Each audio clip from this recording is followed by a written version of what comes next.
Yan, gagawa tayo ng fruit salad. Fresh na fresh. Melon honeydew.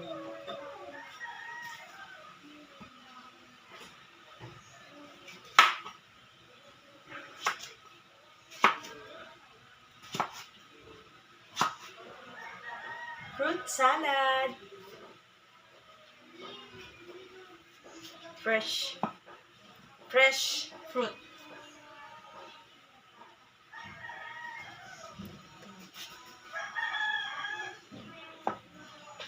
With honeydew. Imimix ko na siya. Honeydew. Ito yung honeydew.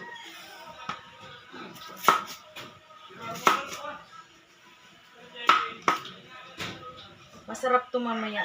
Malamig. Lalagay ko sa ref.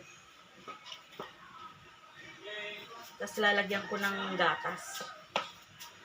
Yummy. Pamalit sa halo-halo. Iba yung halo-halo eh. Ito mas better.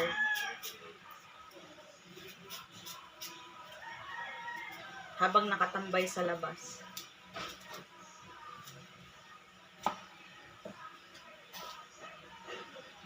Honeydew with mamaya papakita ko sa inyo guys yung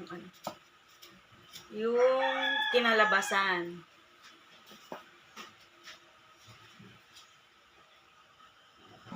So maglalagay lang tayo ng tag-isa nito kasi masyadong matamis pag marami.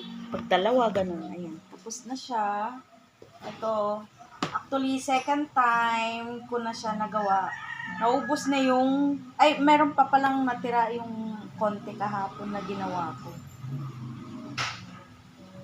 Ito yung natirang ginawa ko kahapon. Ito na lang siya. Transfer ko na siya dito sa maliit. So, ito na lang. So, gagawa ulit ako ng panibagong ganong kadami.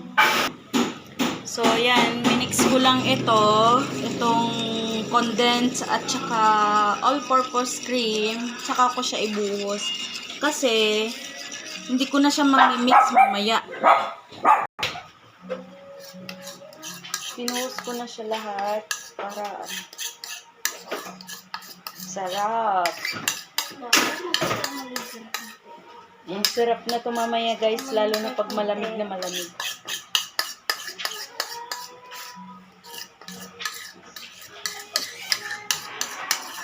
Mekos lang yan. Mekos. So, yan. Lalagay natin sa ref. Mamaya masarap na to. Mix honeydew with melon. Masarap na siya mamaya. Ito, halo-halo. Pero fruits, halo-halo. That's all for today. Thank you for watching. Bye-bye.